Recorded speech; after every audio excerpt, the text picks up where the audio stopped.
Bien, ya estamos en vivo. Más bien, bienvenidos otra vez a Hablemos de Historia. Ok, sí, ya estamos en vivo. Bien, en esta oportunidad vamos a iniciar una mesa que hemos denominado nosotros la pandemia desde las regiones, en las voces de los jóvenes historiadores e historiadoras de la Universidad de San Marcos. Les cuento rápidamente, ya, mientras voy compartiendo también estamos empezando y más bien las personas que nos están viendo ya en el grupo Hablemos de Historia, a ver si pueden también compartir, sería interesante, ¿no? Pero les voy contando, ¿no? El día de hoy en este conversatorio sobre la pandemia desde las regiones, en las voces de jóvenes historiadores de San Marcos que están precisamente estudiando la carrera de historia, están terminando la carrera de historia, y llevaron conmigo el curso ¿no? de seminario de historia regional, y como producto académico para aprobar el curso realizaron un paper, ¿no? Un artículo de investigación. Entonces, como era historia regional y estaba todo este proceso del COVID-19 y todo el impacto en un momento en Loreto, otro momento en el norte, Lima siempre, después se fue a la selva, etcétera, ¿no? Arequipa, Tacna, etcétera, llega a Puno, diferentes y todo el Perú casi. En Cajamarca, por ejemplo, también. Entonces, el día de hoy vamos a tener precisamente Danixa Arenas y Denis Vargas. En un momento se conecta también de repente otro de los estudiantes más. Bueno, la no conexión también se debe a problemas que hemos tenido, ¿no? Es un problema también de esta coyuntura de la pandemia, ¿no? La conectividad. Pero vamos a escuchar al menos el día de hoy, para empezar a Danixa y después pasamos a Denis, que nos van a compartir su investigación que hicieron para el curso seminario de Historia Regional, ¿sí? Y a partir de eso vamos a ir reflexionando precisamente sobre el impacto de la pandemia en las regiones, cómo fueron vistos por los medios de comunicación, por los actores ¿no? de esos lugares, ¿no? Y también cómo las fuentes, ellos ya nos van a contar, ¿no? Eh, entonces quiero empezar dando el pase a Danixa Arenas. Danixa Arenas es estudiante de último año de Historia de la Facultad de Ciencias Sociales de la Universidad Mayor de San Marcos, y ella nos va a hablar de una región muy importante, pero no lo voy a decir yo. Te dejo 15 minutos, Danixa, y bueno, puedes empezar. Ok, ante todo, muchas gracias, profesor, por la oportunidad de poder compartir nuestros trabajos de investigación. Y bueno, buenas noches con todos los presentes y todos los que se vienen conectando a través de Facebook. Bueno, voy a compartir ahorita.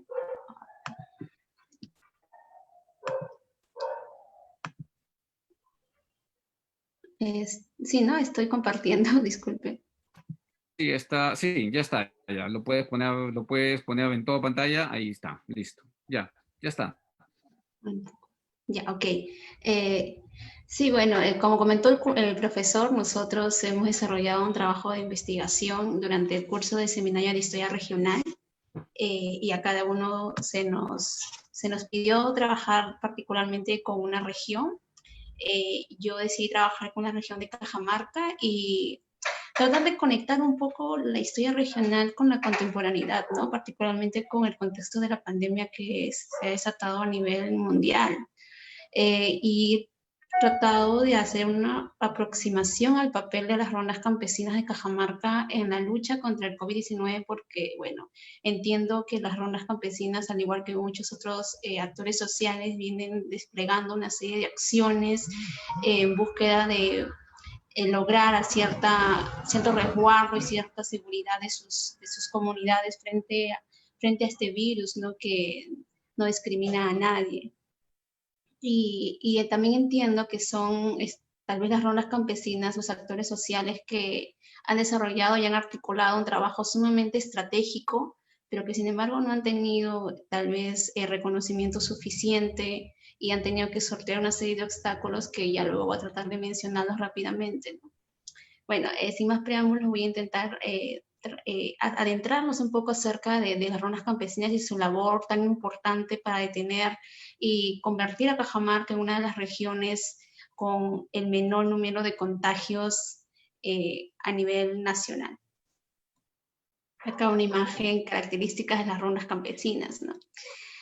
Bueno, antes de comenzar a adentrarme en el tema de las rondas campesinas, es muy importante entender que el virus, el COVID-19, es un virus no democrático, ¿no? Es un virus que hiere con mucho más fuerza a poblaciones vulnerables. Pero esto lo entendemos porque a partir desde que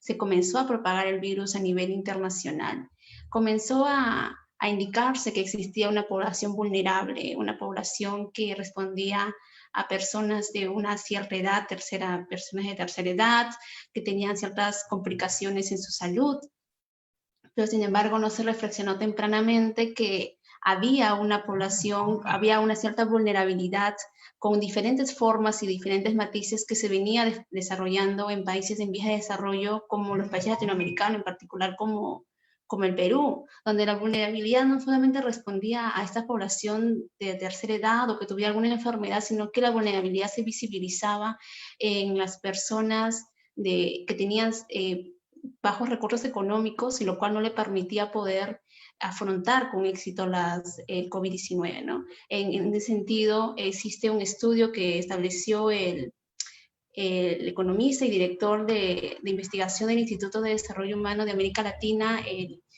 Jonathan Hauser, el cual menciona que estas condiciones desiguales de vida y de acceso a los servicios básicos pueden llegar a complicar la vida de los pobladores de zonas rurales durante el estado de emergencia, ¿no? Él menciona que existen 5 elementos que podrían tornarse incluso fatales, como la falta de acceso al agua potable, la ausencia de servicios de saneamiento, uso de combustibles contaminantes para cocinar, hacinamiento, ausencia de refrigeradores y entre otros, ¿no? A eso también podríamos agregar el hecho de que existe un sistema de salud sumamente deplorable, lo cual genera cierto temor y miedo en las poblaciones. Entonces, existe en el Perú una población que se siente vulnerable, ¿no? Y en ese sentido busca establecer medidas para poder afrontar. Particularmente en la región de Cajamarca, a partir de una revisión de los medios de comunicación que hemos establecido mis compañeros, que ha sido tal vez la fuente principal que hemos trabajado nosotros, he logrado captar, encontrar que tal vez el mayor miedo que tienen los pobladores es al colapso del sistema de salud. Ellos mencionan que ya desde antes de la pandemia este sistema no funcionaba bien y ahora mucho peor incluso, ¿no? Por ejemplo, recojo aquí un testimonio de una rondera. Ella dice que en Bambamarca, una provincia de Cajamarca, por ejemplo, no cuentan con un centro de salud para soportar esta enfermedad. Ella dice que incluso de contagiarse tendrían que trasladarse al hospital de Cajamarca, que queda casi a 3 horas. Se está refiriendo al hospital de Simón Bolívar, que es tal vez uno de los hospitales más centrales de Cajamarca, pero que sin embargo ya hace unos meses ha colapsado. Es un sistema que ha venido adecuándose para poder atender a la población enferma, contagiada, pero no es suficiente, ¿no? Entonces, este miedo latente que tienen estos pobladores ha generado que ellos establezcan respuestas efectivas. Una de estas respuestas lo viene desarrollando las rondas campesinas con una labor sumamente estratégica. Pero cabe mencionar que las rondas campesinas que se encuentran hoy por hoy, porque es un trabajo de largo aliento, no comenzó a partir de la pandemia, ¿no? No es una organización que nace en periodos de COVID-19, ¿no? Sino es una organización de larga data. Históricamente ellas nacen en 1970 en el departamento de Cajamarca, y se comienzan a organizar. La función principal en ese momento, la urgencia, era poder combatir el abigeato, que era un problema constante en las comunidades rurales, pero estas rondas comenzaron a adquirir cierta identidad y cierta autonomía. y comenzaron a establecer algunos cambios dentro de su región. Entonces ya no solamente combatían el abigeato, sino fueron pieza indispensable durante la época del terrorismo, ¿no? Esto lo recoge muy bien Gitfritz y Rojas, incluso Iván de Gregory en sus diversos libros que han venido trabajando en las runas campesinas durante esta época, si se quiere conocer un poco más respecto al trabajo que lograron. Y más, fueron una de las fuerzas unas fuerzas principales durante el combate, durante el terrorismo, y no solamente durante el terrorismo, sino también que han venido trabajando también con respecto a procurar que las grandes mineras no puedan dañar el medio ambiente, ¿no? Entonces, son organizaciones que ya tienen mucho tiempo trabajando y la pandemia ha desatado que ellos también puedan combatir contra ella. Y acá vemos algunas notas, ¿no? que trato de ubicar, las más importantes tal vez.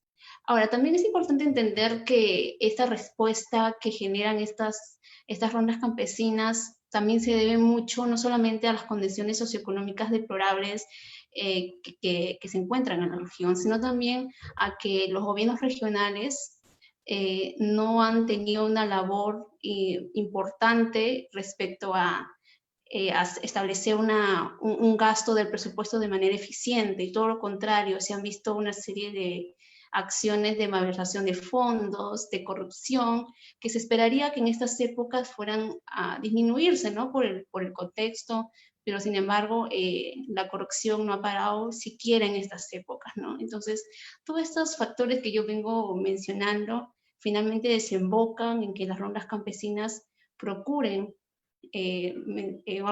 cierta seguridad para sus provincias. Bien, algo importante que a mí me gusta siempre rescatar de las rondas campesinas es que estas rondas, a diferencia tal vez de otros actores sociales que vienen también trabajando y desplegando una serie de acciones, ellas son muy estratégicas y tienen una organización muy considerable, ¿no? Ellas, cuando el 16 de marzo el presidente mencionó que iba a comenzar este estado de emergencia, ellas rápidamente comenzaron a articularse, ¿no? Ya se encontraban articuladas, pero comenzaron a hacer esta especie de reuniones a nivel de bases. Ellas tienen muchas bases distritales, provinciales, zonales. Entonces, establecieron como primera medida una reunión para poder llegar a alineamientos parecidos, para que todas las rondas puedan seguir un mismo protocolo. Y luego de estas reuniones que se establecieron a nivel provincial en Cajamarca y a nivel regional al final, trataron de empatarlas con las medidas que se venían estableciendo por las otras rondas campesinas, porque recordemos que rondas campesinas no solamente hay en Cajamarca, sino hay a nivel nacional. Son 17 regiones del Perú las que cuentan con rondas campesinas. Entonces, todas ellas vienen agrupadas por el CUNARS. Entonces, todas ellas vienen trabajando casi de forma paralela. Entonces, la segunda medida que ellos establecieron fue a una serie de acciones que ahorita voy a comenzar a mencionar, pero yo he tratado de tratar de distribuirlas en dos espacios, ¿no? Primero, las acciones que yo las considero que corresponden más a un control territorial, y las otras acciones que corresponden a una forma de castigo para poder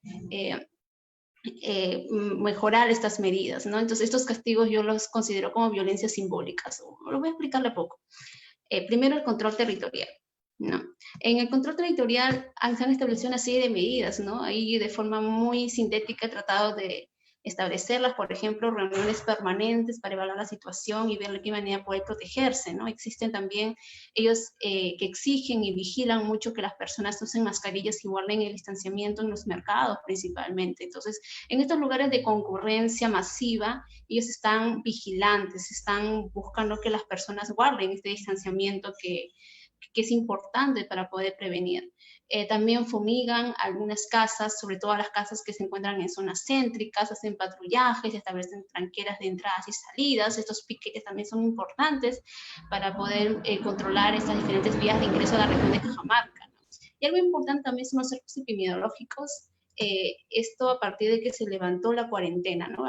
Una vez que se levanta la cuarentena, la situación se torna un poco más complicada, porque existe mucha población de Lima que comienza a regresar a sus regiones originarias, y una de ellas es Cajamarca. Entonces comienzan a regresar mucha población y muchas de ellas infectadas. Entonces existe la necesidad de poder controlar quién entra a estas regiones para que no puedan seguir contagiando a la población que está ahí permanente.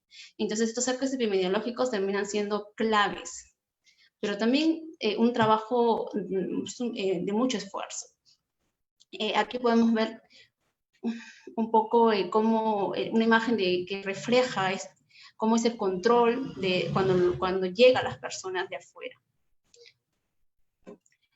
Como lo menciona Aladino Fernández, un rondero de Cajamarca, dice, hicimos un cerco epidemiológico bastante estricto, a tal punto que establecimos que el ingreso a la región de Cajamarca solo podía darse 3 días a la semana, y los camiones que ingresaban a Cajamarca tenían que permanecer mínimo 6 horas para ser fumigados, y también para la revisión, porque notamos que muchos paisanos de forma informal se metían en ellos para entrar, ¿no? Si sabemos que la informalidad, sabemos que muchas personas trataron de entrar de una u otra forma, ¿no?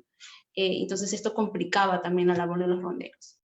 O también, como lo menciona Eladio Guamán, que es otro líder rondero. Todos estos testimonios que yo vengo mencionando los he encontrado en los diferentes medios de comunicación que han sido, vuelvo a repetir, la fuente principal en nuestro trabajo de investigación, ¿no? Él menciona que estamos atentos al ingreso de las personas que están llegando de diferentes regiones, quienes son intervenidos, y de inmediato se informa al centro de salud de sus centros poblados, o si no, llegan al hospital Tito Bayar Cabezas para sacar las pruebas rápidas, y le dan sus 14 días de aislamiento, que lo hacen en las casas ronderas de las comunidades, y otros van a las casas de sus familias hasta terminar la cuarentena. Entonces, es una serie de medidas que ellos vienen estableciendo y les ha funcionado muy bien.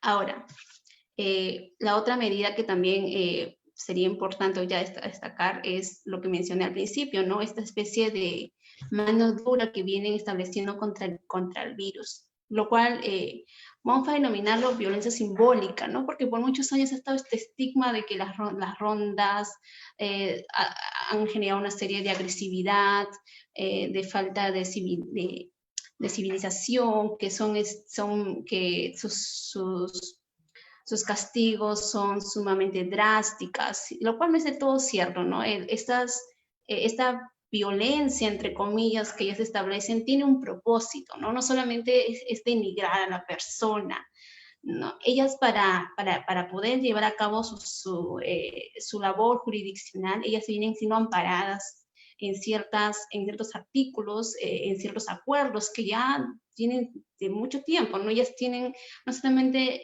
legitimidad, sino también son legales y pueden establecer estas sanciones. Yo he tratado de recoger solamente 2, pero son más. Por ejemplo, en el artículo 149 de la Constitución encontramos este fragmento que dice: las autoridades de las comunidades campesinas y nativas, con el apoyo de las rondas campesinas, pueden ejercer las funciones jurisdiccionales dentro de su ámbito territorial de conformidad con el derecho consuetudinario, siempre que no violen los derechos fundamentales de la persona. La ley establece las formas de coordinación de dicha jurisdicción especial con los juzgados de paz y con las demás instancias del Poder Judicial. Ahora, otro acuerdo a los cuales ellos llegaron es el acuerdo plenario. Ahí mencionan que las normas campesinas son vistas desde una perspectiva general como un sistema comunal propio, y en rigor constituyen una forma de autoridad comunal en lugares o espacios rurales del país en que existen o estén integradas comunidades campesinas y nativas preexistentes. Entonces, en ese sentido, siendo respaldadas con estas leyes, ellas pueden establecer castigos, ¿no? Y acá hay una imagen de cómo son estas sanciones que establecen. Bien, pero como lo voy a reiterar, estas sanciones a las normas no cumplidas durante el aislamiento social tienen un propósito. No solamente generan o no solamente buscan vulnerar a la persona, sino estas buscan ser educativas, ¿no? Buscan reinsertar a la persona que cometió la falla a la comunidad. Entonces, como lo explica el sociólogo Roberto Guaraca, las rondas campesinas usan una violencia simbólica para poner orden principalmente, ¿no? No buscan causar daño. La coerción que ejercen solo hace cumplir las disposiciones de la Asamblea General, forma parte de los usos y costumbres de los pueblos, que dista de lo que ocurre en las ciudades, donde el individualismo y el incumplimiento de las normas imperan, ¿no? O también, como lo sostiene Irigoyen, el propósito central de la justicia de las rondas sigue siendo la reparación de los daños y la reinserción del infractor y su arrepentimiento por los daños causados, que comprenda su error, ¿no? Eso también es importante, ¿no? Tienen que entender cuál ha sido el nivel de equivocación que han tenido y para que de esta forma no puedan continuar haciendo estos daños a la población. Ahora, existen muchas formas de establecer castigos, ¿no? Tal vez las más comunes son los latigazos, pero no son las únicas, ¿no? Y muchas veces la gravedad o la intensidad del castigo responde a muchos factores, entre ellos el hecho de la cotidianidad o qué tanto la persona viene estableciendo qué tanto tiempo vienes cometiendo la falta constantemente, ¿no? Entonces, si es constante la falta, los castigos pueden llegar a tener una intensidad mucho mayor. Eso también es importante. Bueno, antes de pasar al siguiente punto, es importante también mencionar que a pesar de que muchas veces estos castigos, estas sanciones no han sido bien vistas en Lima principalmente, nosotros siempre tenemos esta poca mirada regional y no entendemos muchas veces cuál es la labor que viene desarrollando. La población de Cajamarca sí le ha dado la confianza a las rondas campesinas. Es más, ellas confían incluso mucho más en ellas que en sus autoridades mismas. Entonces no solamente son rondas legales, son rondas que tienen mucha legitimidad en sus poblaciones, ¿no? Cuando he venido recogiendo estos testimonios, me encontraba con algunas palabras de los pobladores que decían que se encontraban muy satisfechos con la labor de las rondas y que ellos apoyaban estos castigos porque sentían que tal vez era lo único o la única forma de poder detener a las personas que venían incurriendo constantemente en estas faltas, ¿no? Porque la policía muchas veces detenía a las personas, pero las soltaban inmediatamente, no cumplían con sus multas, en fin, una serie de equivocaciones que incluso en Lima vienen ocurriendo. Son actos de corrupción que a pesar de que son demandados, simplemente no son escuchados, ¿no? Y bueno, ya para pasar al siguiente punto, es importante establecer que todas estas medidas que yo he mencionado desde estos frentes, que me parecen importantes como dividirlas, aunque al fin y al cabo ambas están muy entrelazadas, ha generado consecuencias muy satisfactorias para Cajamarca. Ellos vienen ganando una batalla importante fuera del hospital, ya que el sistema sanitario no ha mejorado mucho, ¿no? A pesar de que se ha tratado de implementar mucho más espacios para el cuidado de la población, los hospitales no son suficientes, ¿no? Muchos de ellos han colapsado en Cajamarca. Entonces, hay una necesidad de batallar desde fuera del hospital. Y en ese sentido, las runas campesinas, con estas medidas que he venido mencionando, han logrado una consecuencia muy, muy importante, ¿no? Entonces, como lo recalco en esta imagen, en los meses de marzo y abril, la mayor movilidad e incidencia del COVID estuvo en Lima y también estuvo en algunas regiones del norte del Perú. Pero según los indicadores epidemiológicos del Ministerio de Salud, Cajamarca reportaba niveles de positividad de las pruebas aplicadas muy por debajo del promedio nacional, como lo podemos ver ahí en la imagen, ¿no?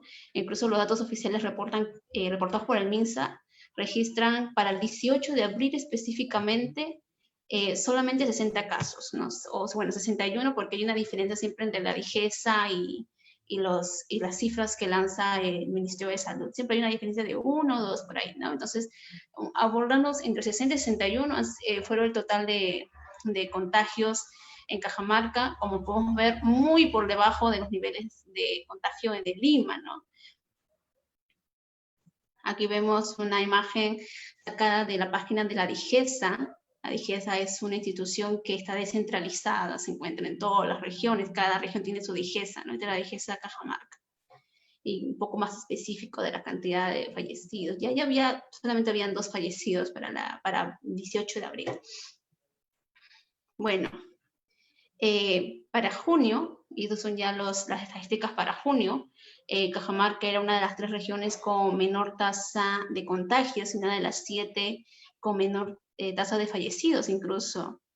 Según estos 2 datos son según la sala situacional del COVID-19 del Ministerio de Salud, ¿no?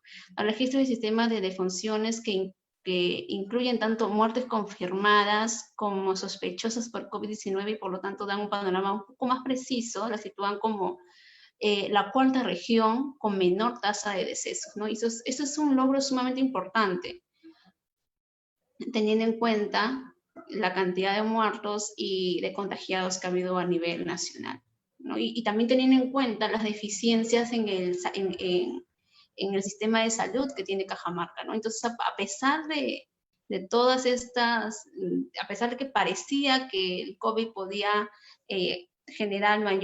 podía agravarse mucho más en Cajamarca, Cajamarca ha sabido poder salir victorioso hasta cierto punto gracias a la labor de las rondas campesinas. Bueno, antes de culminar, solamente de forma muy somera, mencionar que si bien las rondas campesinas han venido batallando contra el COVID-19 durante los primeros meses, incluso hasta el día de hoy, su labor no ha terminado, es incansable, no ha existido un apoyo real de las autoridades, ¿no? Y a pesar que yo también he podido leer en algunas entrevistas como el alcalde de Cajamarca, perdón, el gobernador regional de Cajamarca, y mencionaba un apoyo hacia las rondas campesinas, mencionaba que muchas de ellas ya estaban siendo articuladas con la policía y con el ejército. Esto solamente fueron palabras vacías porque no hubo un real apoyo, una real articulación. Todo lo contrario, se generaron una serie de enfrentamientos y limitaciones a la labor de las rondas. Ellas se sintieron en más de una ocasión vulneradas por las autoridades que no respetaban su autoridad comunal como tal, ¿no? Hasta el día de hoy ellas no son consideradas por el Estado como autoridades con la legalidad suficiente para poder establecer sanciones o una serie de medidas que ellas vienen realizando. Entonces, en ese sentido, ellas tienen estas dificultades para poder seguir trabajando, ¿no? No solamente tienen la dificultad de luchar contra el COVID, sino también con convencer a las autoridades de articularse a su labor y generar algún tipo de apoyo. Es más, he leído en más de un testimonio que ellas mencionan que ni siquiera tienen mascarillas. A veces incluso tienen que fabricárselas ellas mismas, la misma comunidad tienen que fabricarse sus mascarillas porque las autoridades no les han alcanzado siquiera eso, ¿no? Entonces, eso también genera una complicación más a las complicaciones ya existentes. Y bueno, esta falta de apoyo podría desencadenar en algo triste, como el hecho de que este avance que se generó pueda comenzar a presentar ciertos retrocesos, ¿no? Y esto es algo que no se quiere para ninguna región, pero que sin embargo todo avisora que puede ser así, ¿no? Bueno, eso es un poco lo que quería compartir con ustedes. Muchas gracias por escucharme. Gracias, profesor, también. Voy a dejar de compartir mi pantalla. Ok, Danix. Bien, pasamos a Denis Vargas. ¿Y Denis? Puedes activar tu micrófono y compartir pantalla también. Sí, se me escucha, ¿no? Sí. Gracias, profesor.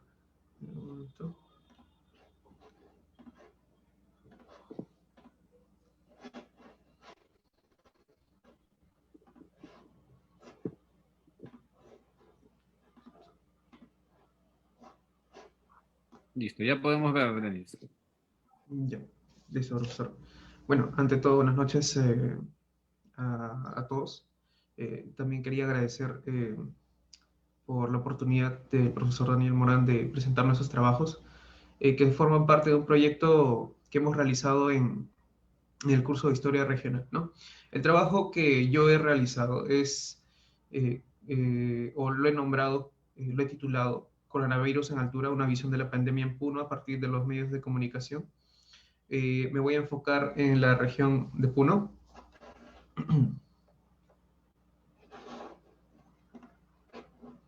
Entonces, la intención de este trabajo es examinar la situación de la pandemia producida por el SARS, el coronavirus, el COVID-19 en la región de Puno, ¿no? Entonces, he tomado dos enfoques, el enfoque regional y además esto realizarlo a través de los medios de comunicación.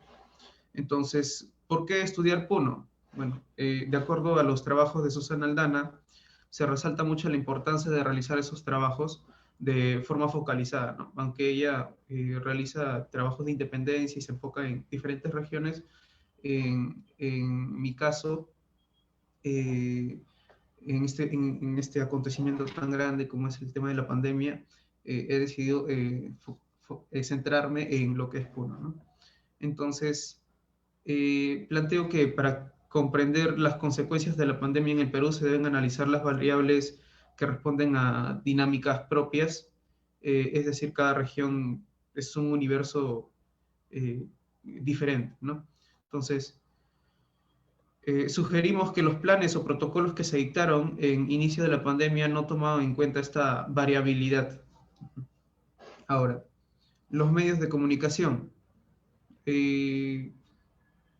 Son un sistema que actualmente se viene utilizando con mucha frecuencia, como por ejemplo entretener, informar, y a la vez se utilice para realizar este proyecto de este programa Aprende en Casa, que sirve para educar, ¿no? a todos los alumnos del Perú. Entonces, serán los medios por los cuales se realizarán esta investigación, ¿no? Medios como, por ejemplo, periódicos, reportajes, documentales, entrevistas. Entonces es así que este trabajo se va a centrar en Puno, pues es una región que se ha logrado mantener aislada de la enfermedad durante la primera etapa, pero al llegar a esta, se logró comprometer la salud de varios miembros de la comunidad, ¿no? Entonces, es lo que se pretende analizar en ese trabajo, reconocer de qué forma ha respondido la población, las instituciones oficiales, los centros médicos, y de qué forma también ha reaccionado lo educativo, ¿no?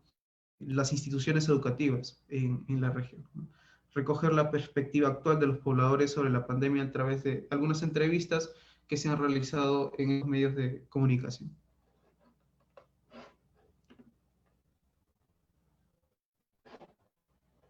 Entonces, el trabajo lo dividí en tres partes.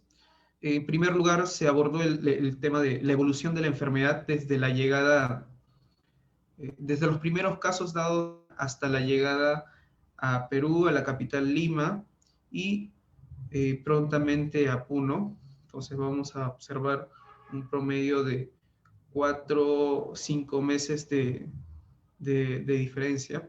Como segundo punto, también de qué manera se ha enfrentado a la enfermedad de forma regional, de forma oficial, y las acciones populares. En tercer lugar, presentar el estado actual de la región, aterrizando sobre el tema de salud, economía y educación. Aquí tenemos algunos titulares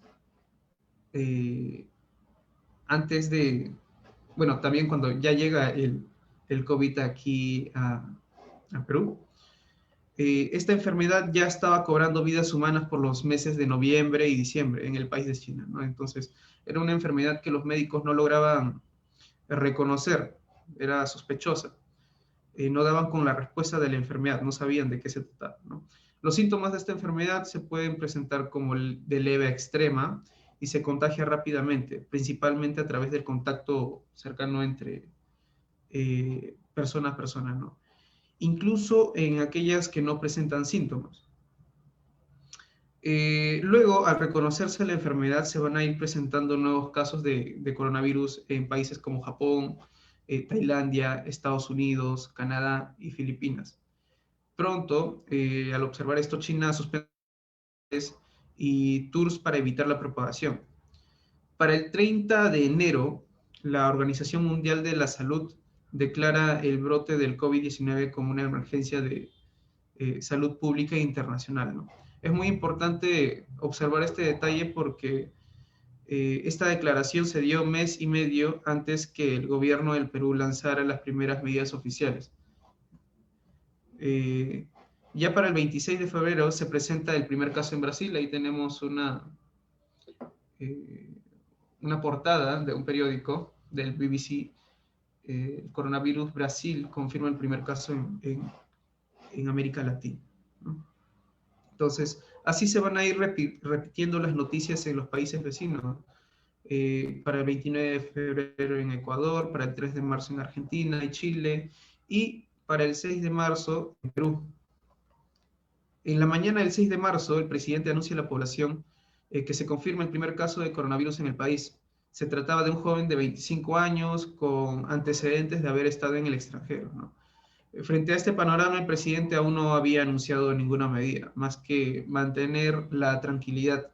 Ahora, pero la prensa ya había estado realizando su trabajo, entonces venía recogiendo la información sobre la actitud de la población frente a la información dada, ¿no? De pronto vamos a tener titulares como los que voy a compartir a continuación. Usuarios reportan compras masivas en diversos supermercados de Lima. Entonces, la población peruana ya se va preparando para una posible escasez de productos, ¿no? Sobre todo de primera necesidad. En muchos supermercados del Perú se presentaba el mismo patrón. Era momento en los que las personas se aglomeraban más todavía, ¿no? En los supermercados. Ya para el 18 de marzo,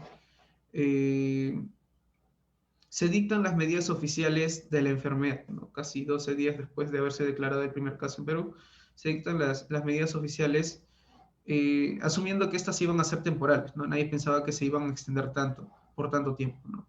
Ahora, al pasar los meses, los gastos, esto sumado con el paro laboral, era una mala combinación, ¿no? Y se sentía. Entonces, la gente se vio bastante obligada a salir a las calles a trabajar.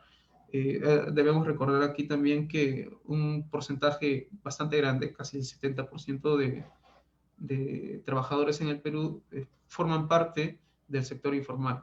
Entonces, normalmente ellos tienen que trabajar día a día para poder comer, para poder vivir. Entonces, a pesar de que el gobierno realizó la entrega de estos bonos para la población, esta no lograba llegar a todos, no lograba cubrir a todos, ¿no? Entonces, esto obligaba a las personas a que salgan a trabajar de manera informal, ¿no? Muy bien. Ya para el 6 de abril, un mes después de la llegada del coronavirus al Perú, el 6 de abril del 2020 se confirmaría el primer caso de contagio en el Puno, ¿no? Se trataba de una extranjera mexicana que había llegado de visita con un grupo de amigos. Esta noticia fue anunciada por el gobernador regional Agustín Luque Chayña. En esta reunión solo se reiteraron las medidas ya conocidas, las que se había mencionado un mes antes. No se proyectó un plan estratégico de salud o control social para evitar la propagación de la enfermedad, ¿no? Solamente se reiteró las medidas que ya habían sido mencionadas por el presidente. Entonces, es muy importante observar la acción o la actitud que toma el gobierno regional de Puno, porque de acuerdo a los medios de prensa que he revisado, esta fue la principal causa de por qué es que los hospitales, por ejemplo, llegaron a colapsar, ¿no? Y justamente es lo que vamos a revisar ahora.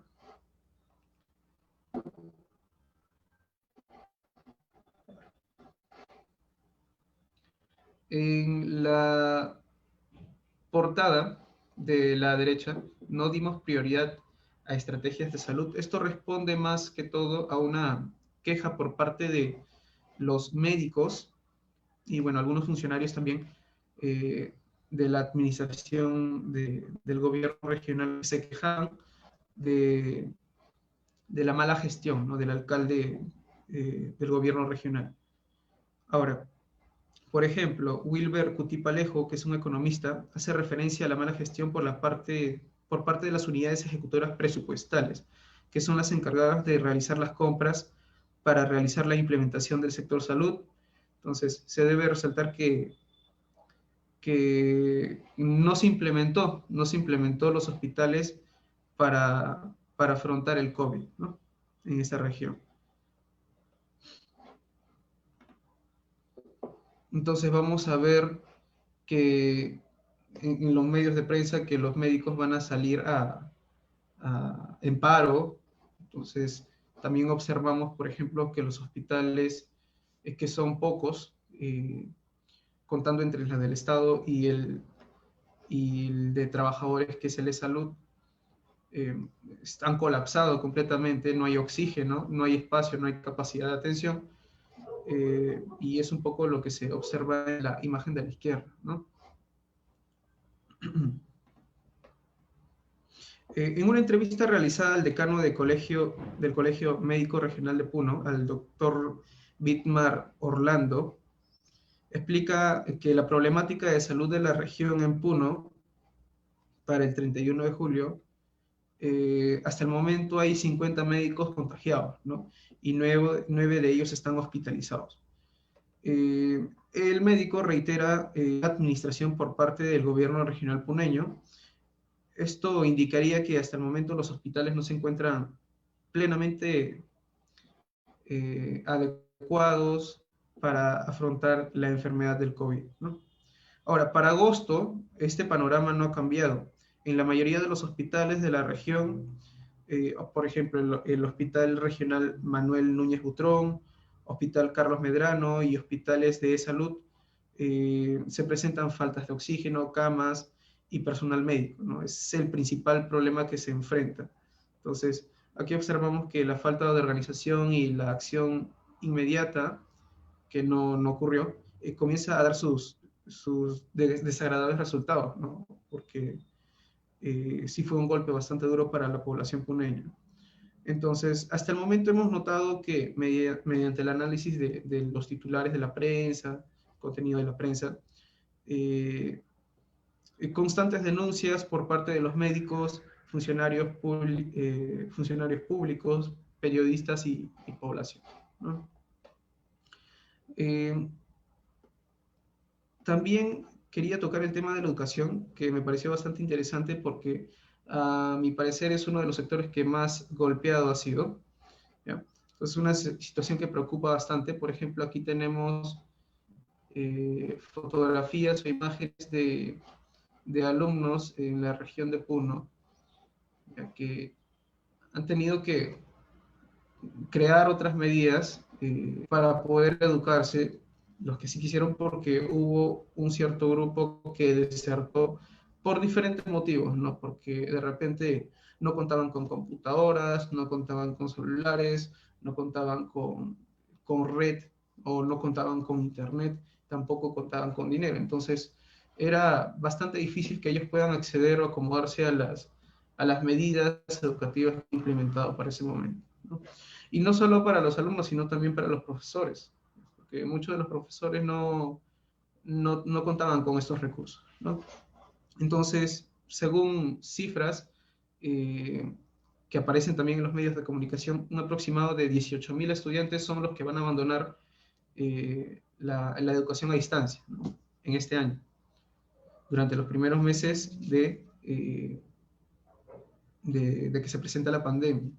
Entonces aquí estamos notando que los protocolos que se han adecuado o que adecuó el gobierno son protocolos poco inclusivos, ¿no?, que de repente no han observado este detalle con respecto a la educación en Puno, ¿no? Ya para concluir, es a través de este estudio de los medios de prensa en la región de Puno, se puede sostener la postura del historiador Carlos Cueto, que la pandemia, si bien es una enfermedad que ataca los cuerpos, no distingue sexo, no distingue color, es una enfermedad que ataca los cuerpos, pero también desnuda la vulnerabilidad estructural sobre la cual se ha instalado la sociedad peruana, ¿no? En este caso, una vulnerabilidad estructural se puede revelar en la informalidad laboral, en las condiciones educativas, la pobreza extrema y también la mala administración que consideramos en este trabajo que es el peor agravante, ¿no? Entonces, como mencionaba hace un momento, esta infección, este virus, eh, no solo revela esta vulnerabilidad estructural, sino también pronuncia las brechas sociales que ya existían. Entonces, en el caso de los alumnos que no pueden acceder a educación porque no cuentan con tablets, computadoras, no cuentan con los recursos necesarios, entonces ahí vemos que se tienen que retirar lamentablemente de la educación a distancia, ¿no? Entonces, se intensifica estas desigualdades, estas desigualdades. Entonces, agudizan estos problemas sociales que ya estaban presentes antes de la llegada de la pandemia, los que hemos mencionado. Entonces, consideramos que la enfermedad ha revelado la vulnerabilidad y además que esta ha provocado que se expandan más estas brechas, ¿no? Brechas sociales. Eso sería todo, profesor. Gracias. Gracias, Denis. A ver, si dejas de compartir, Denis, para darle el pase ahora a Stephanie. Stephanie, puedes activar tu micrófono y, bueno, ¿vas a compartir algún material, Stephanie, o no? No, profesor. Ya, ya. Más bien, si la cámara lo pones un poquito porque solamente se ve ahora sí. Bien, Ya. igual que tus compañeros, te dejamos en 15 minutos para que puedas hablarnos de la región que has investigado. Bien, buenas noches a todos los presentes que se encuentran conectados. Dentro del curso, la región que yo he desarrollado es la región Piura. Principalmente mi trabajo comenzó abordando un estudio súper básico de la geografía de la región, porque dentro de la investigación que realicé, me topé justamente con la precariedad de la región, pero fui un poco más atrás, ¿no? Y para entender esta situación actual, tuve que revisar un poco el aspecto de su geografía. Entonces ahí encontré algunas cosas interesantes, ¿no? Por ejemplo, entender que la región Piura en el 2017 había sufrido y padecido el fenómeno costero, uno de los más dramáticos y más agudos, sobre todo desde el año 97.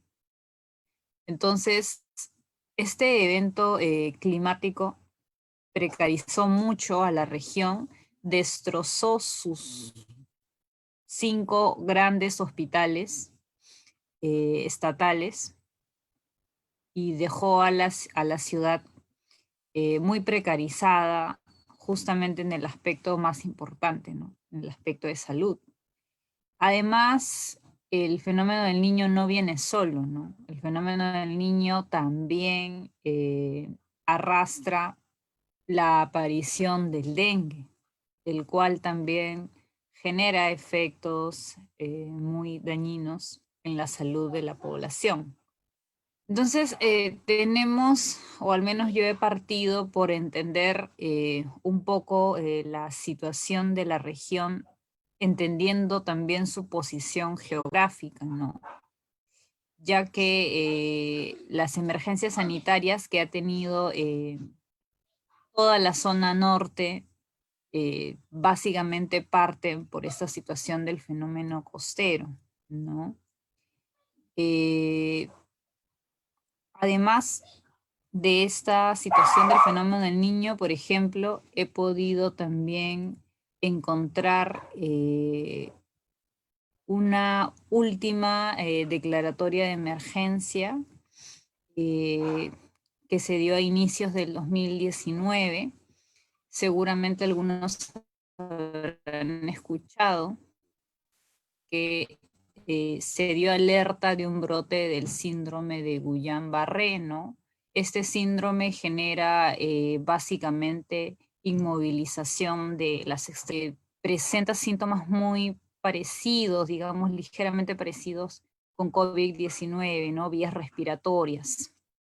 También por ahí pareciera que hay algo de semejanza. Pero el síndrome de Guillain-Barré no fue tan agudo, fue un breve brote, ¿no? Que pudo ser felizmente controlado. Ahora, una última declaratoria de estado de emergencia a la región Piura, que no está siendo muy comentada o muy visibilizada porque precisamente se vienen arrastrando muchas declaratorias de estados de emergencia a la región. Viene a ser el caso, la última, de la declaratoria de escasez del agua potable, ¿no? Esta vendría a ser una cosa común en la región, ¿no? Pude entrevistar a un par de pobladores de la región y me comentaban que el tema de la escasez de agua potable en la región era algo que para ellos es común, ¿no? Ellos no tienen agua a las 24 horas, ¿no? Entonces no les sorprendía esa situación, ¿no? Pero esta escasez de agua potable en este último contexto y en estos últimos tiempos se deben precisamente a, primero, el fenómeno del Niño, que cuando pues llega, inunda con fuertes lluvias, y ahora, casi 3 años después, se tiene ausencia de lluvia, ¿no? Lo cual ha generado precisamente esta escasez, la cual además está generando pues un deterioro a la agricultura y la ganadería en la parte sierra de la región, ¿no? Y por supuesto también a la zona urbana, porque es la que necesita y se alimenta del agua, que básicamente es y viene de lluvia, ¿no? Entonces, esta declaratoria, la última que comento, que está siendo poco visibilizada, involucra a 38 distritos de toda la región. Entonces, no es algo tan chiquito, ¿no? Bueno, de manera sucinta he tratado de ver un poco cómo esta región tiene emergencias sanitarias acumuladas, ¿no? Y eso también permite ver cómo es golpeada constantemente, no solo por su posición geográfica, no solo por la naturaleza misma, sino también por cómo la falta de prevención y de, a pesar de que hay un historial sobre cómo se vienen dando declaratorias de estado de emergencia, pareciera que no se aprende, ¿no? De estas constantes declaratorias de emergencia, ¿no? Que deberían significar ya una advertencia muy clara, ¿no? Otro aspecto que he tocado en el trabajo también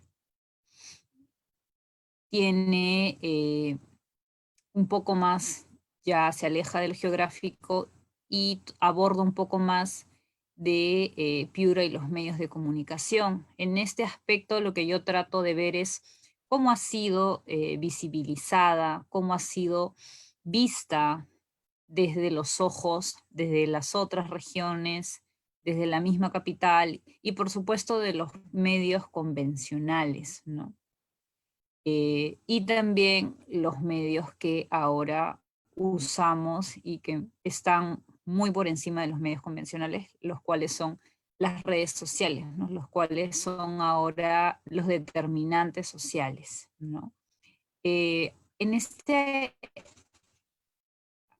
En esta parte yo he recogido precisamente las noticias que han puesto en el ojo público y también en el ojo de la tormenta la región, ¿no? A diferencia de otras regiones, sabemos que es la segunda ciudad más grande después de Lima metropolitana, según el último censo realizado por INEI en el 2017. Además, la región también presenta, sí, se me escucha porque me sale conexión baja. Sí, no te preocupes, sí se escuchan. Genial. Decía que la región Piura es una de las segundas ciudad más poblada después de Lima metropolitana. Esto es importante también tenerlo en cuenta. Luego, de las noticias que yo venía por ahí seleccionando, trataba de ver y contrastar un poco con qué noticias tiene la región que determinen determinados comportamientos sociales de la población en este contexto de pandemia.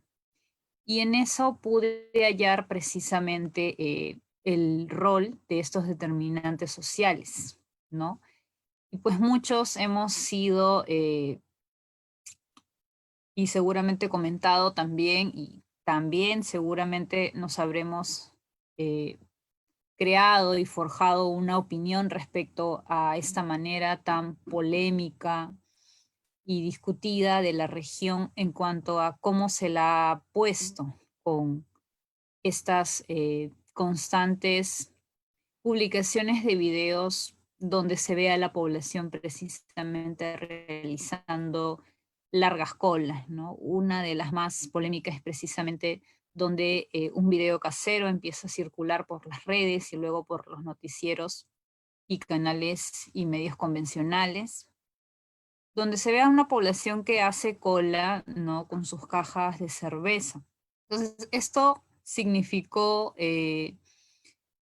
una mirada muy crítica y muy señaladora sobre esta práctica, ¿no? Y se vio de todas maneras la imagen de la región muy puesta abajo, y de esto también se desprende porque también se habló dentro de comentarios incluso de los propios representantes, ¿no? Tanto políticos como trabajadores estatales, ¿no? En distintas áreas, ¿no?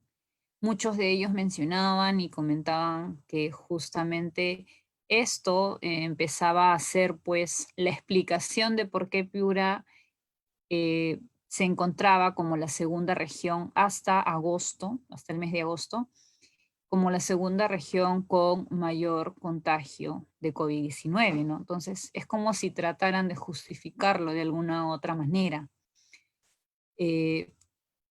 No solo se vio además colas de la población para comprar cerveza, ¿no? Sino también se vio lo común, como se ha visto en otras regiones también.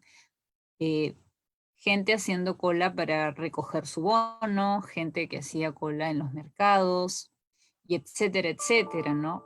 Hay muchos ejemplos seguramente en distintas regiones, pero lo que más llamó la atención fue esto, ¿no? Gente haciendo cola para comprar cerveza. Pero también diríamos que también esto muestra un poco el lado muy señalador y muy juzgador de nuestra idiosincrasia, ¿no? Porque no se explicó, no se dio una oportunidad de explicar, ¿no?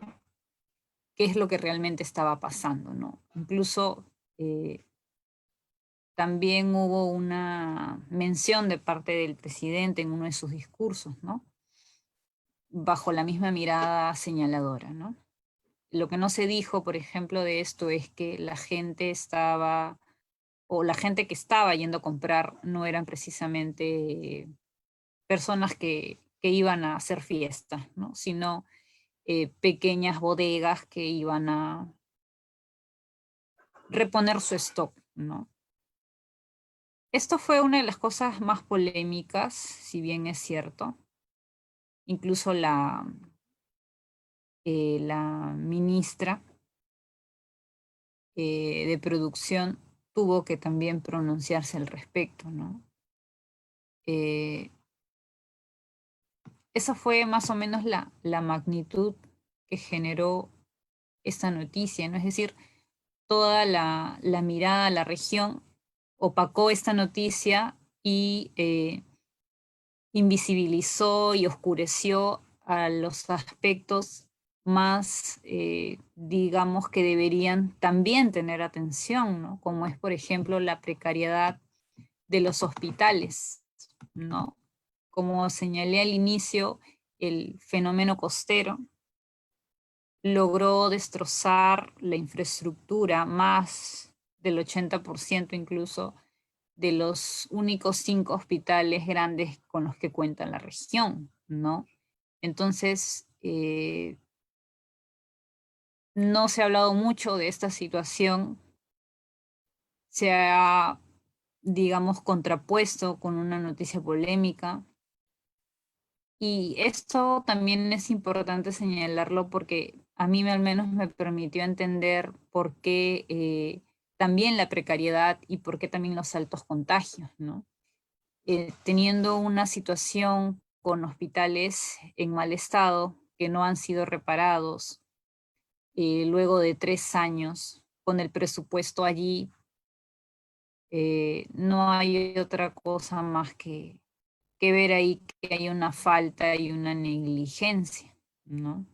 Los hospitales deberían ser repuestos en su proximidad, ¿no? No es posible que luego de 3 años se tenga todavía hospitales en pleno proceso de reparación, ¿no? Entonces, ya para entrar un poco al aspecto más concreto de Piura y COVID, señalar, ¿no? Como creo que también lo mencionó Danixa, Direza está pues descentralizada y Direza en todas las regiones.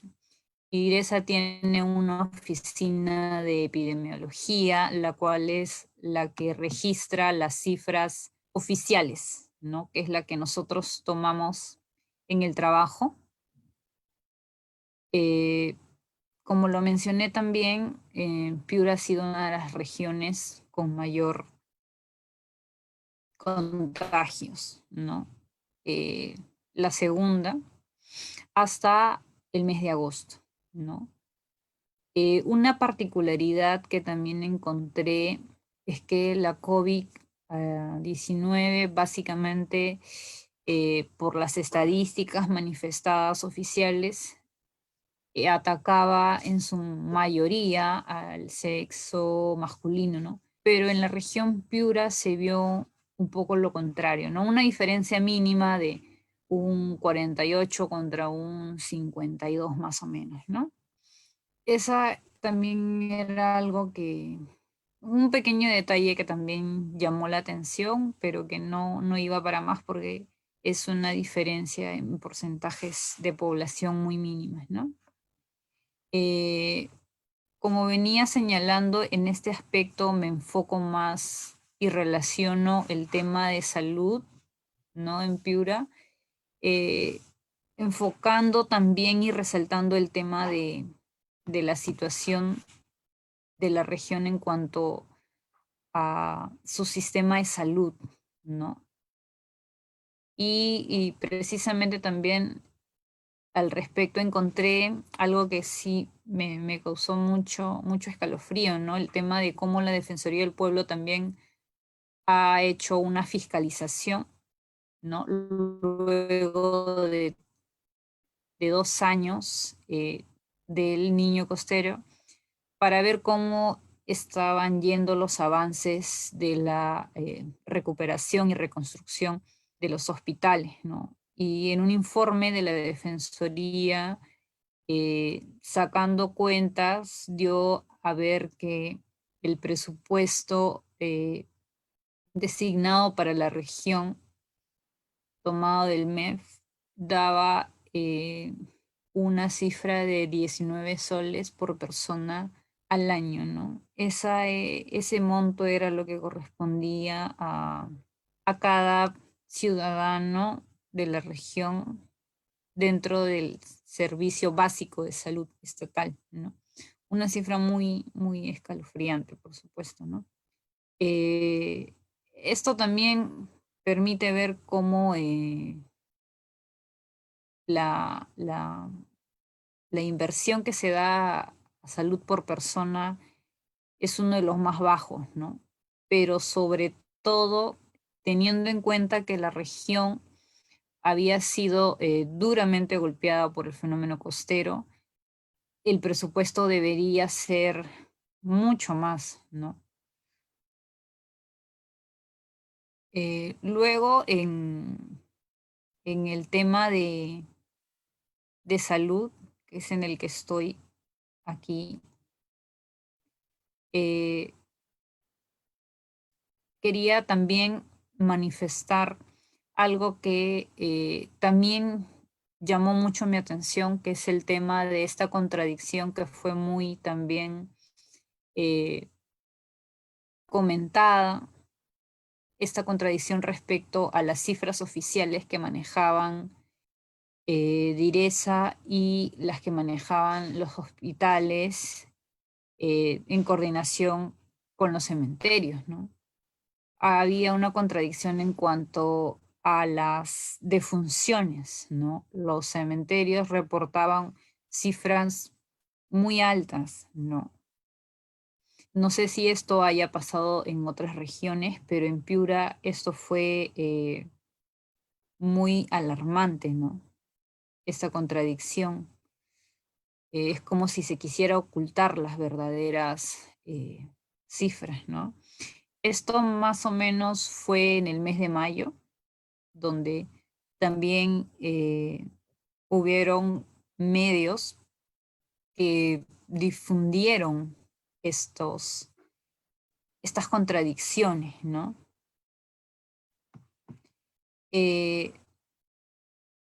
Luego de esto también encontré que dentro de las cifras, además de las mujeres, como también había señalado, los contagios también eran altos en cuanto a niños, ¿no?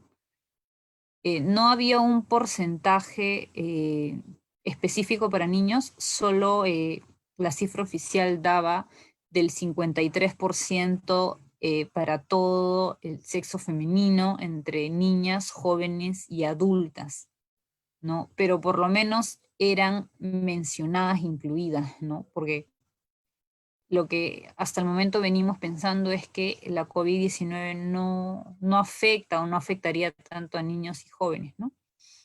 Pero en la región se ha visto que sí, ¿no? O al menos en una cifra mínima, pero ha sido notable, ¿no?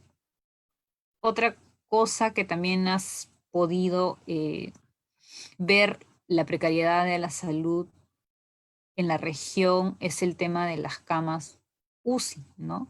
Sabemos que las camas UCI han sido una necesidad muy, muy latente en todas las regiones. Sin embargo, en Piura, antes ya de la pandemia, el 90% de las camas UCI, según el propio informe de la Sociedad Peruana de Medicina, ya señalaba que el 90% de las camas UCI ya estaban usadas, ¿no? Y lo que también aquí me alarmó un poco la atención es que en ese informe decía que en todo el país solo habían 820 camas en todos los hospitales del sector público, ¿no? Una cifra que también causa mucha preocupación, ¿no? Esto es lo que encontré respecto a ello. Luego, también la falta de oxígeno que ha sido un patrón común en las distintas regiones. En Piura también, eso fue una carencia, no se ha hablado mucho de la falta de oxígeno, porque se entiende que al no haber pues camas UCI, tampoco es que habría muchos balones de oxígeno, ¿no? Hay como que una proporción directa y se sobreentiende, ¿no? Pero lo que sí ha habido, y ya para terminar, por ejemplo, en las entrevistas que pude hacer a un pequeño número de piuranos, es que ellos comentaban que una de las cosas que generaba mucha zozobra y mucha cólera en la población era la desorganización en todo el sistema de salud, ¿no? Por ejemplo, me comentaban que para sacar cita en el sistema de salud, ya sea SIJ o de salud, tenían que acercarse a las postas y poder coger un ticket, ¿no?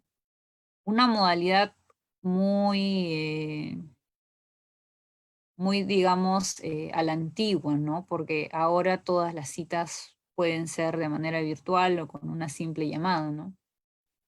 Esto es una de las cosas que puede manifestar y evidenciar la desorganización, ¿no? Y la falta de no actualizarse y de no tener una mayor preparación para poder responder al tema de los afectados, ¿no? Por ejemplo, tampoco sabían la población a qué hospital o a qué posta acudir, porque todavía no había este orden de haber declarado hospitales de manera específica como COVID, ¿no?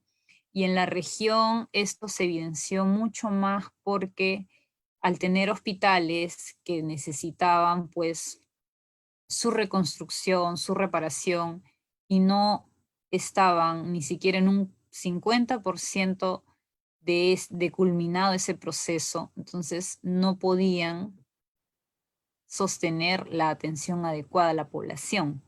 Entonces ello generó también la demora de Direza, seguramente la entidad responsable, de no brindar la información adecuada y correcta, sobre todo de qué hospitales son los que se tenían que destinar solo para COVID, ¿no? Al final, lo que sucedió en la región es que el Hospital Santa Rosa, el más grande de todos a nivel de salud pública, fue derivado, ¿no?, como hospital COVID, porque no había otro más, ¿no? Esa fue la única forma de entenderlo, ¿no? Y la carencia de los otros hospitales restantes es que ni siquiera podían llegar a servir, digamos, para ser hospitales COVID, ¿no? Solo uno pudo serlo, pero a pesar de eso se hizo la construcción, ¿no?, espontánea de carpas también, como han sucedido en muchos países de otras regiones, ¿no? Esto ha sido también algo muy común en otras regiones. Bueno, eso sería lo que podría mencionar sobre el trabajo. Ok, Stephanie, gracias. Bueno, entonces han participado hoy día Danix Arenas, Denis Vargas y también Stephanie Guerrero. Bien, tengo acá en Facebook, tengo una pregunta que nos hace John Olivo para los tres. Y bueno, y acá también es una cuestión interesante, ¿no? Lo que dice John aquí en Facebook, pero que bueno, yo me voy a atrever a opinar un poquito y de ahí le cedo a cada uno, comenzando con Danixa, a Denis y después a Stephanie. Nos dice John Olivo, ¿podemos hacer la historia de esta pandemia? Al ser un tema coyuntural, esto pertenece al tiempo de lo inmediato, que es el campo de análisis de la sociología. sí y no, ¿no? Porque no necesariamente, ¿no? Pero antes de eso, de repente John se conectó cuando ya empezó la transmisión. Lo que han presentado Danixa, el caso de Cajamarca, lo que ha presentado Denis sobre el caso de Puno, y lo que ha presentado Stephanie para el caso de Piura, son trabajos que ellos han venido desarrollando para el curso seminario de Historia Regional. Y fui yo quien les dije, por una cuestión también de acceso a fuentes, como es historia regional y es importante el curso para ver lo que está pasando en los espacios fuera de Lima, pero es importante que ellos trabajen un tema que está, que no es solamente un cliché, ¿no? Que no es solamente de moda, sino es un tema que tiene una importancia social para el historiador. El historiador no solamente puede estudiar el pasado, nada más, ¿no? Yo sé que el pasado parte de un presente y el presente genera una pregunta y la pregunta lo buscamos en el pasado y el pasado sirve para entender todo ese proceso y avisorar un mejor futuro y toda esa cadena, ¿no? de los tiempos que hablaba también Mark Bloch. Pero yo pienso, y ahí lo dejo para que cada uno de ustedes contesten, comenzando con Anixa, que en ciencias sociales el estudio de la sociedad no necesariamente la historia, la sociología o la antropología tienen el monopolio del conocimiento, ¿no? Desde el nivel de la historia nosotros podemos abarcar temas recientes, ¿no? Así como lo han hecho varios historiadores para hablar del tema de la violencia política, por ejemplo, ¿no? Bien, dejo a Danixa. Danixa, si puedes activar tu micrófono y puedes contestar la pregunta. Vuelvo a repetir la pregunta. La pregunta de John Olivo es, ¿podemos hacer la historia de esta pandemia? Al ser un tema coyuntural, esto pertenece al tiempo de lo inmediato, que es el campo de análisis de la sociología, ¿no? Pregunta y nos señala John Olivo. Danixa.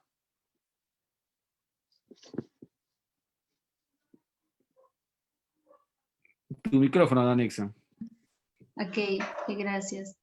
Sí, bueno, comparto también lo que usted menciona, ¿no? Es tal vez uno de los mayores temas polémicos respecto a la labor del historiador, ¿no? Si solamente se concentra en el pasado o también puede abarcar algunos temas más contemporáneos al nuestro, ¿no? Normalmente yo cuando comencé la carrera escuchaba a los profesores decir que tenía que haber mínimo 20 años, 15 años de diferencia entre el hoy y el pasado para que pueda ser tema de investigación del historiador.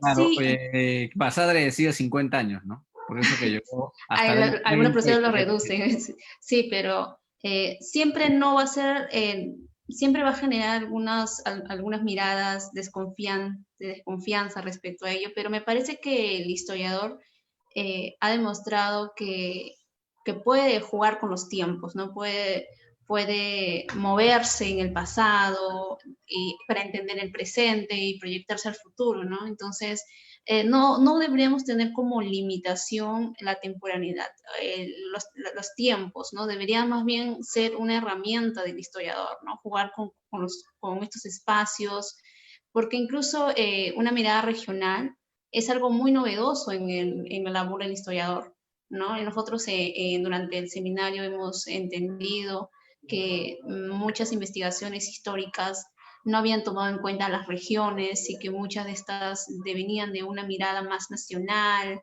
y no se entendía la particularidad de las regiones, ¿no? Entonces, creo que como historiadores, como profesión, estamos cada vez innovando y mejorando y ciertos temas seguramente van a seguir levantando alguna ceja, pero vamos avanzando, ¿no? con ello. era Nixa. Denis, te escuchamos. Activa tu micrófono, Denis. Sí, ¿se me escucha? Sí, sí, Denis, te escuchamos. Eh, a ver, claro, es un tema coyuntural, ¿no? Pero creo también que este tipo bueno, este contexto responde a un proceso estructural, ¿no?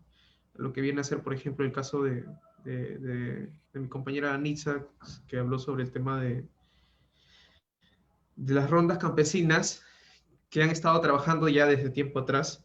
Entonces,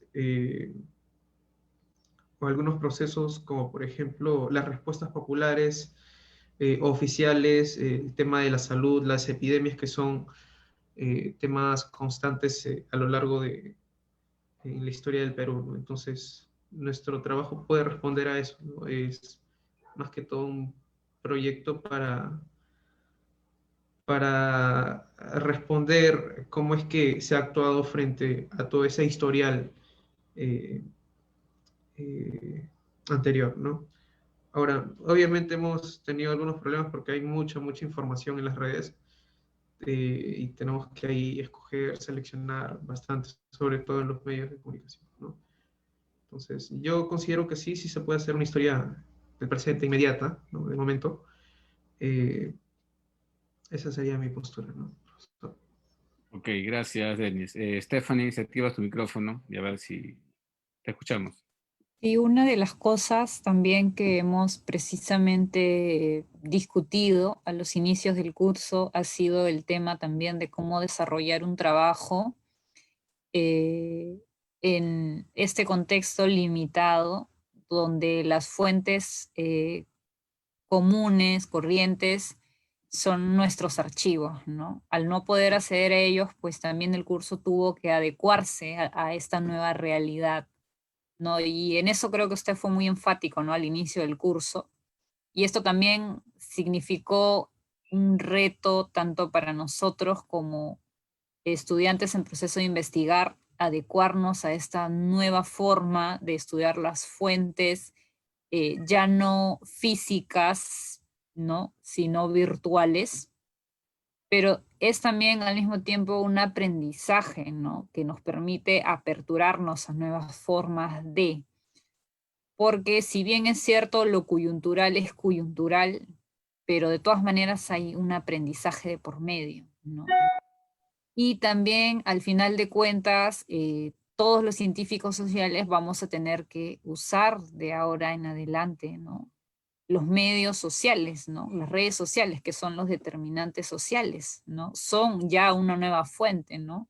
Hay que verlo así a partir de ahora. Entonces, el historiador o nosotros en formación no podemos limitarnos a solo las fuentes escritas, ¿no? Son sí la base, pero ya con esta nueva globalización y actualización de las redes sociales, ya significan una fuente, ¿no? Eso es importante tenerlo en cuenta, ¿no? No solo el historiador, sino todos los científicos sociales, creo yo. Ok, sí, como decían tanto Danixa como Denis y como Stephanie, precisamente eso es lo que está pasando, ¿no? O sea, nosotros estamos acá reunidos y también están viéndonos en el Facebook y también se están produciendo otros eventos de forma paralela en otros lugares y no solamente acá en el Perú, sino en otros. O sea, esto no había antes. Esta cuestión era presencial, ¿no? La pandemia ha generado, y eso es lo bueno, en cierta forma, a pesar de las limitaciones, pienso yo, a pesar de las limitaciones o la brecha digital, pero ha permitido un mayor acceso a conferencias, cursos que antes no se podían dar, dejando de lado la universidad. A mí siempre me dijeron, y no sé, y parece que fuera cierto, sí, en la universidad se aprende mucho, pero más se aprende conversando y hablando con el docente afuera del aula, asistiendo a eventos, y ustedes, ¿no? Ustedes muy bien saben, los centros de estudiantes de historia y de diferentes carreras están haciendo sus eventos, están creando sus propios espacios de difusión. Al tener de repente un poco de, porque en los tiempos prepandemia, muchas veces era un poco difícil crear esos espacios, ¿no? Hasta pedir un aula y que te entreguen el aula era complejo. Ahora, no, pues nadie te puede impedir eso, señor. Bien, por acá Fred Nilo felicita a todos ustedes por atreverse a realizar este tipo de investigaciones. Bueno, agradecemos y también a los que están conectados en Facebook. Más bien, para ir cerrando, quiero que ustedes, cada uno, no sé, en un par de minutos o 3 minutos como máximo, puedan dar un poco su testimonio, ¿no? En torno a cómo han vivido la pandemia, ¿no? Por ejemplo, yo lo estuve 21 días con el COVID, ¿no? Y podemos que suspendimos un poco, más o menos como 2 semanas las clases, ¿recuerdan? ¿No? Porque yo estuve mal, me tumbó el COVID, pero he podido recuperarme. Tuve una pequeña recaída después de 15 días, pero bueno, ya estoy mejor. Mi familia sufrió algunas cosas, no familia cercana, ¿no? Pero bueno, no sé, con eso estaríamos terminando. Comenzamos con Danixa. ¿Cuál es su experiencia como estudiante de la Universidad Nacional Mayor de San Marcos en el ciclo que ha terminado ya? Te escuchamos, Bueno, Danixa. profesor, creo que como todos mis compañeros, ¿no? Acostumbrándome a esta nueva normalidad, que bueno, particularmente para mí ha sido un poco complicado también, ¿no? La conexión a Internet siempre, y creo que seguramente va a seguir siendo un problema para mí y seguramente para muchas personas también, para conectarnos a las clases. Yo normalmente no estaba muy acostumbrada a leer, por ejemplo, algunos textos en PDF, siempre tenía esta costumbre de imprimirlos y leerlos físicamente, ¿no? Nosotros creo que más de uno acá extrañamos sacar copias en la facultad, pero esto nos ha obligado a muchos a tener que buscar nuevas formas de cómo continuar con nuestros estudios académicos, ¿no? Y San Marcos ha creado estas disposiciones para que las clases puedan seguir continuando. Y bueno, particularmente yo creo que seguramente las cosas tienen que ir mejorando, ¿no? No hay una buena conexión para muchos alumnos, hay una serie de deficiencias que, bueno, ahorita no se podría mencionar tampoco, pero la idea es que esto mejore cada día, que más alumnos puedan tener esta posibilidad también de seguir estudiando, que no pierdan el ciclo, que no pierdan el semestre, porque la educación tiene que ser hasta cierto punto democrática, ¿no?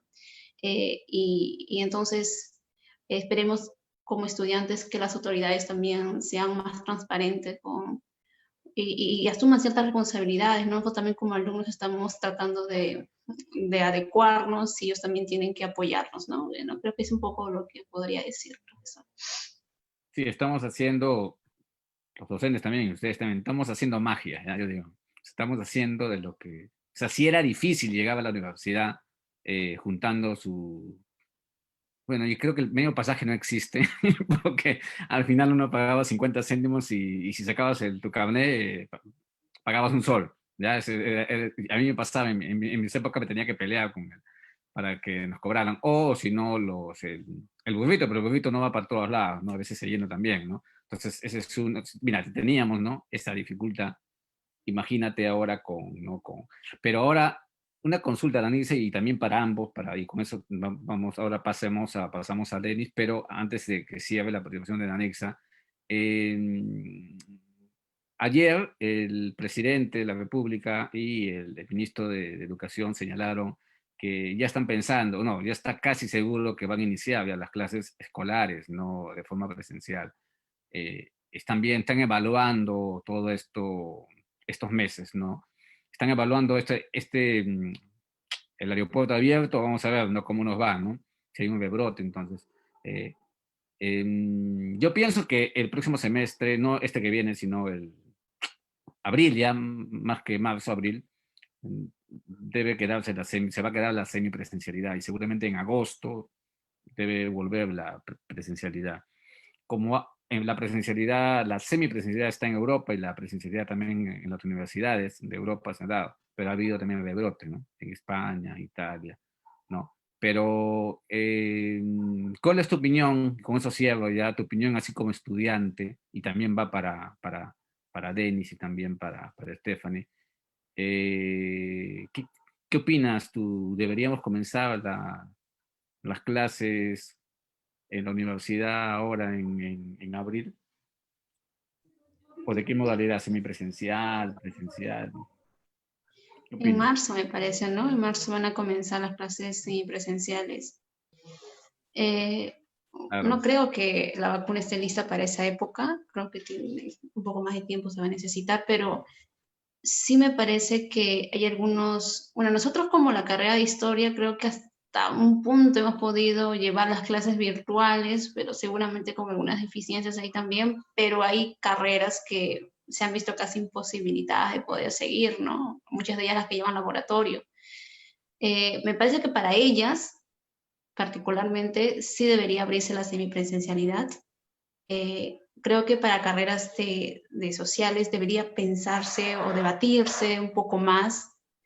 También significa exponernos a un contagio casi masivo, ¿no? Claro, Bueno, y pero, exponer pero también, creo, finalmente, a los profesores, ¿no? Porque muchos profesores son... claro, muchos profesores también, aunque también hay que recordar Cuidan. que ya somos adultos, ¿no? Sí. Y podemos cuidarnos. Creo que en el caso de los colegios sí debería tenerse un poco más de cuidado. Son niños, los niños normalmente no tienen esta costumbre de, incluso pueden intercambiar mascarillas y otras. Son poco ajustables a las nuevas condiciones porque finalmente son niños, ¿no? Entonces ahí sí debería verse. Creo que como adultos sí se podría tener cierta responsabilidad con la salud de cada uno de nosotros, ¿no? ¿Sí, profesor? Sí, ok, don Nixon. Bien. Denis, había salido hace un momento, la pregunta era, ¿cómo ha sido tu vida académica en este semestre que ha pasado? No en el curso nada más, en general. Esa era la pregunta más o menos y un poco, ¿cuál es tu opinión? Si, no este nuevo ciclo, porque va a seguir siendo presencial, ¿no? No presencial, perdón, no el 2022, pero para el marzo del año que viene se habla de una presencialidad o semipresencialidad. ¿Qué opinas tú? Te escuchamos. Activa tu micrófono y...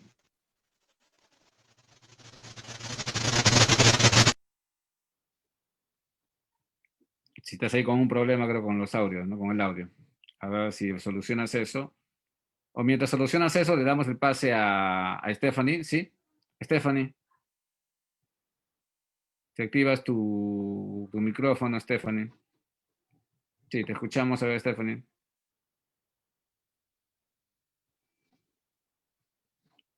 Bueno, estamos con los problemas, ¿ves? Esos son un poco los problemas de la conectividad, la brecha digital, ¿no? A veces se nos va la señal.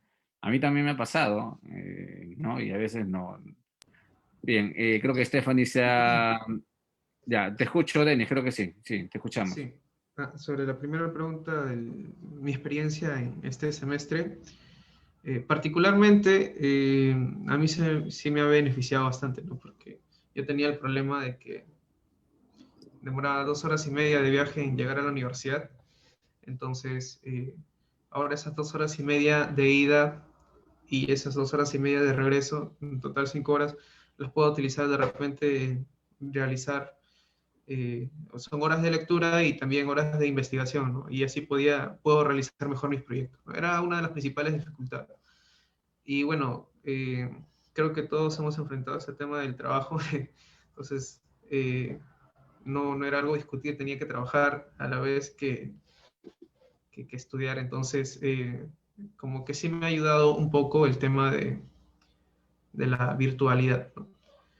Pero he notado que esto no ha sido beneficioso con todos, ¿no? Hay compañeros que obviamente se han debido de retirar por problemas de justamente la brecha digital, ¿no? O algunos no contaron con los recursos, o no sabían manejar muy bien de repente el tema de las computadoras, de estas aplicaciones, o incluso hay profesores, ¿no? Que, bueno, todavía se encuentran con estos problemas de, de manejar estas aplicaciones, ¿no? Estos recursos tecnológicos.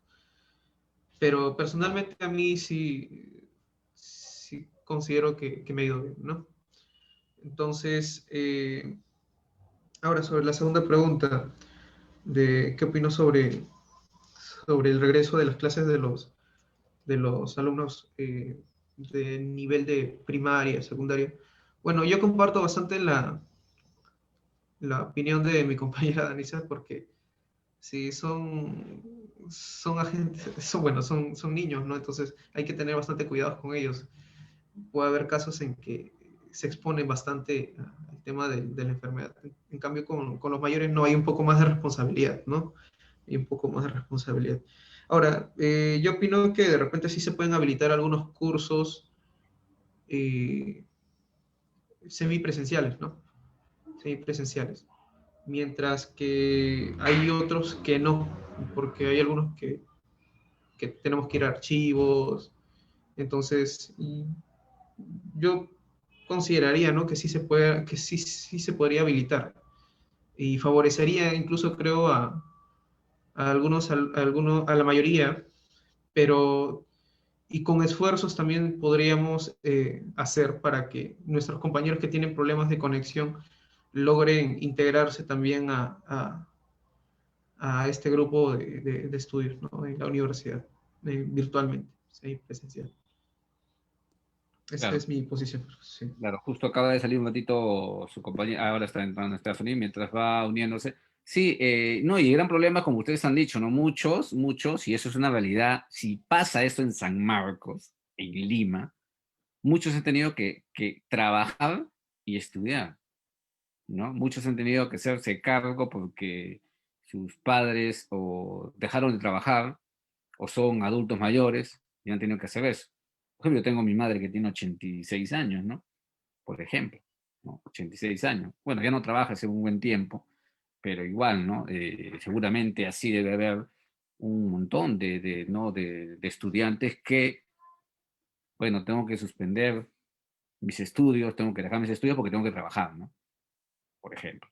Bien, Stephanie, a ver, contigo terminamos ya. Has puesto, parece, al revés,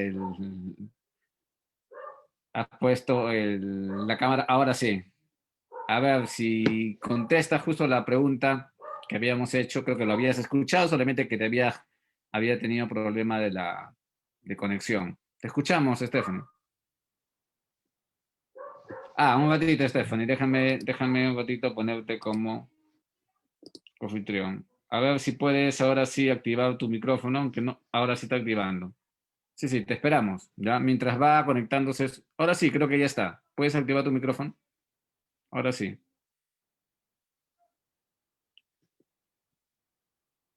Me parece que no te aparece el micrófono en el celular. Trata de ver, a ver, mientras yo voy cerrando, pero a ver, trata de ver si puedes. Claro, cuando uno entra, a veces el celular hay una cuestión que hay que configurar, ¿no? Porque sí te vemos, pero no te escuchamos.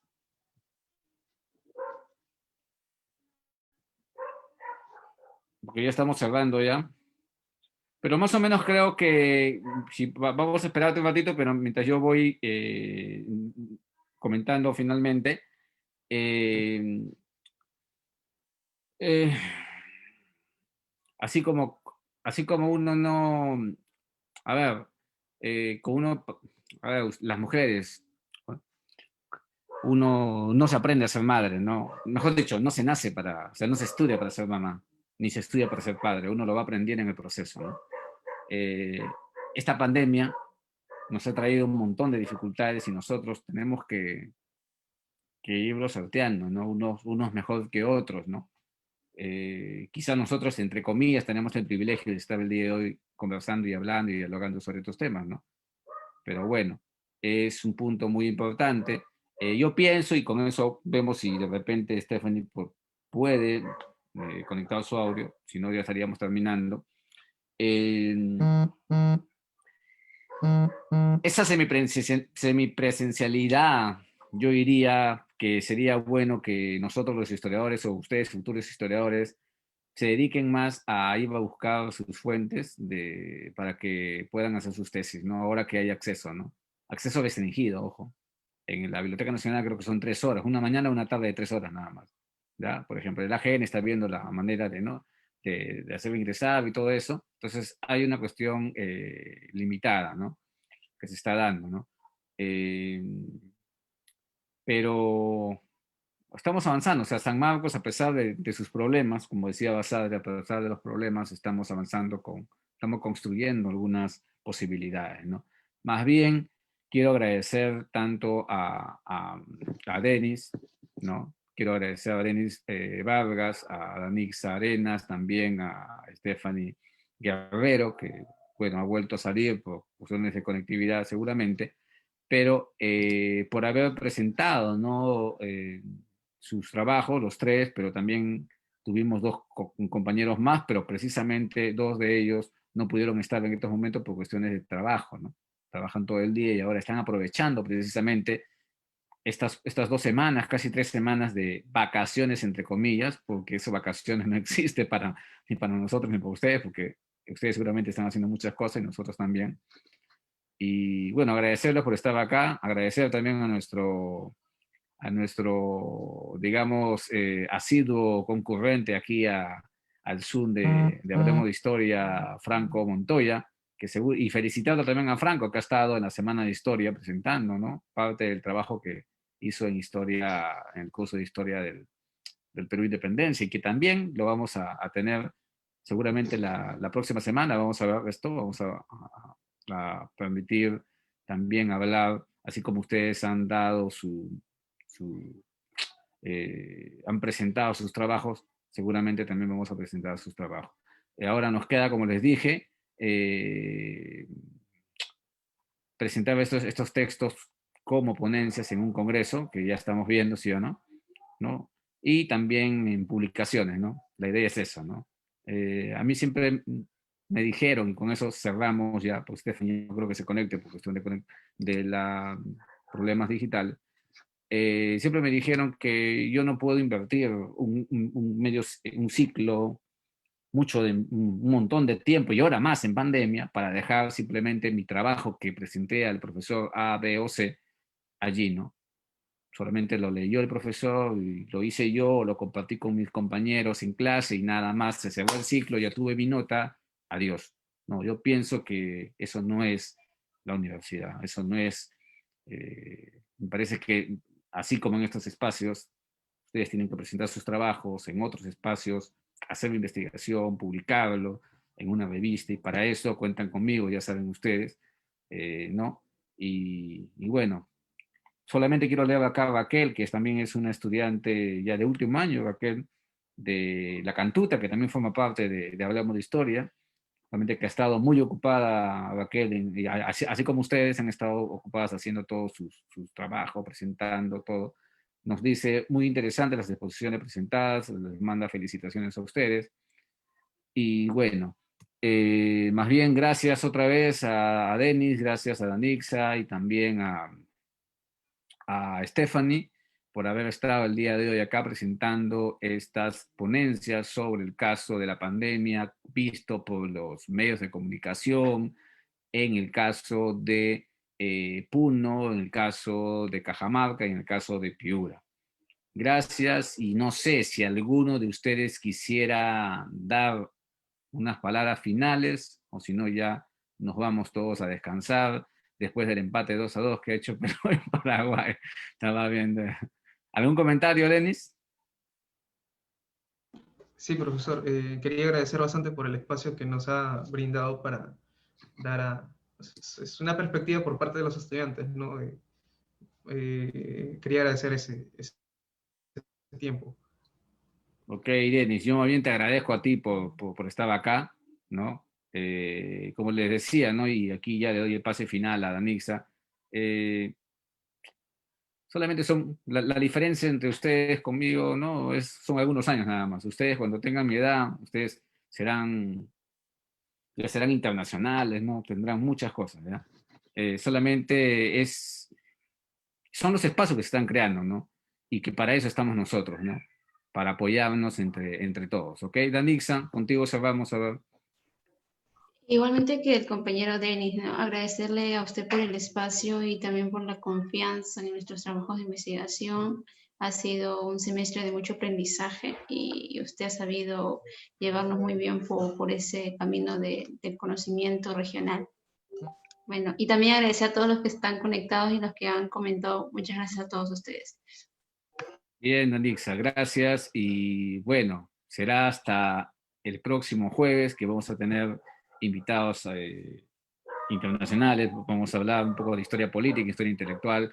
Pero bueno, será hasta la próxima semana. Más bien, gracias y seguimos en contacto. Cuídense. Cuídense.